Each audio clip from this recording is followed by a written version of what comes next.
Hi guys, today is the 6th of May 2019 at 44 minutes past 10 in the morning over here in the UK.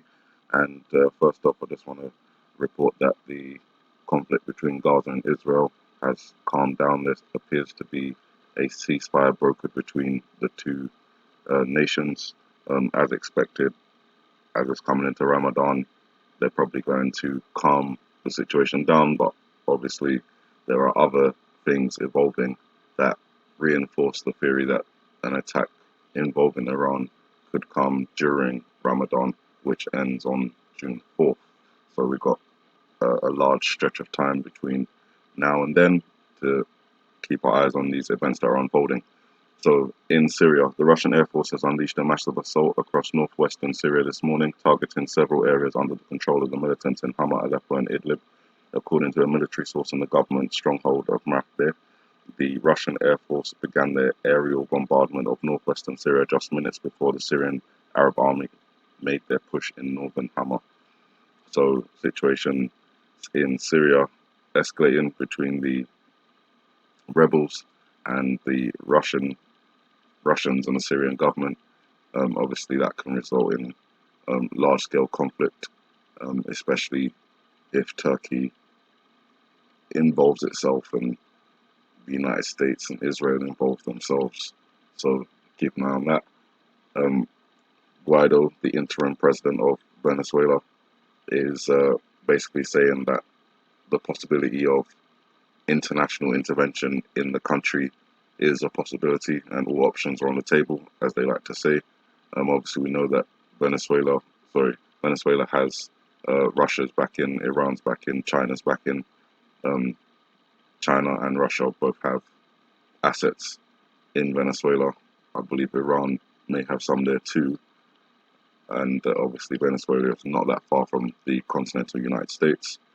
So, any conflicts that involve military from the United States getting involved in Venezuela may see retaliation towards the mainland United States. As I said, it's not that far away. They have a lot of naval assets in the area, as we covered last year.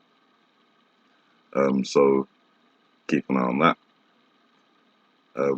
The Trump administration has sent two U.S. destroyers into the disputed South China Sea, and we know that China views the South China Sea as its territory.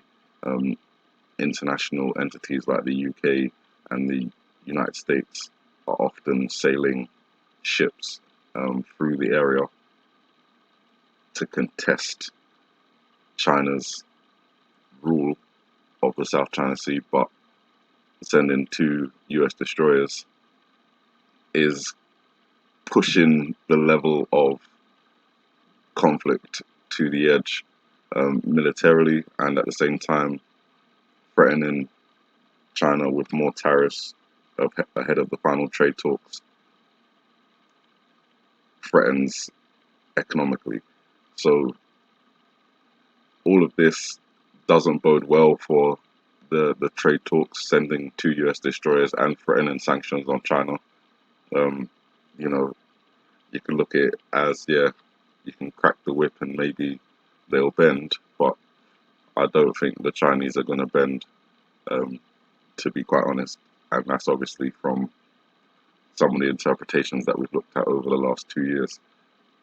President Trump, emboldened by a strong American economy and wary of criticism that any evolving trade deal with China would not adequately benefit the United States, threatened on Sunday to impose more punishing tariffs on Chinese goods in an attempt to force additional concessions in a final agreement. Mr. Trump, in a tweet, warned that he would increase tariffs on $200 billion worth of goods. Sorry, he would increase tariffs on $200 billion in Chinese goods at the end of this week and shortly impose levies on hundreds of billions of dollars of additional imports. Now, he says that those sanctions are going to go into place by Friday, which would be Friday the 10th. So keep an eye out for that. Obviously, he may flip flop and go back the other way. No tariffs, no extra tariffs imposed.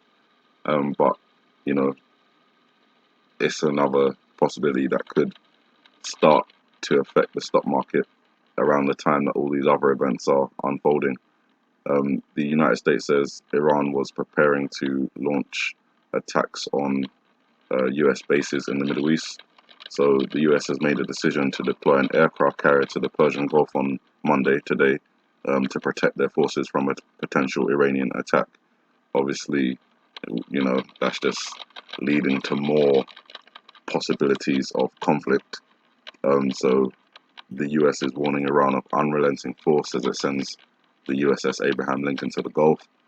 The Iranians are warning of blocking the Strait of Hormuz. We're seeing that situation develop and begin to start to unfold, especially after May 2nd, where the waivers on the sanctions for the 8 countries that were still allowed to buy Iranian oil expired and were no longer going to be renewed. So I found a little bit of interesting context. One second.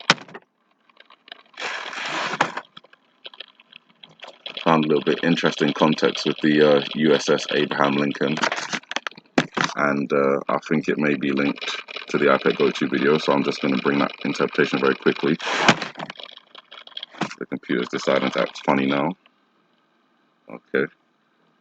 So Abraham Lincoln, he's obviously known as the United States president, one that's been assassinated, and one that we've commonly linked to the iPad Go-To video in terms of the way that Donald Trump could be assassinated.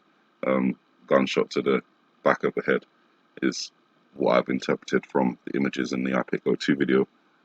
He's obviously wearing a top hat, and I think that may be kind of linked to this figure here, which obviously not only could have connections to the royal family with the engagement ring and the possible events that may happen during that wedding on May 18th, but obviously there could be a reference to Abraham Lincoln here. And Abraham Lincoln was shot at the Ford Theatre while watching Our American Cousin, which is an opera.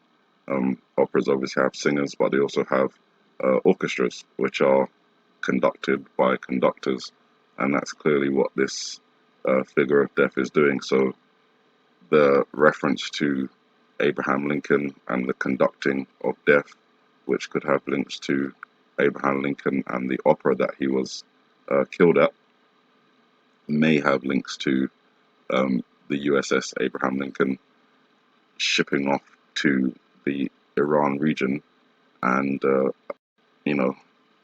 sometime after it arrives, the orchestration of death begins, which obviously would be interpreted as war.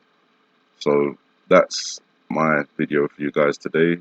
A lot of things are developing all over the world, moving closer to war. So I'm just keeping watch and making sure that we're alerted to, or stay alert to, the potential events that could unfold soon. You guys have a good morning, good afternoon, good evening, and may the Heavenly Father bless you.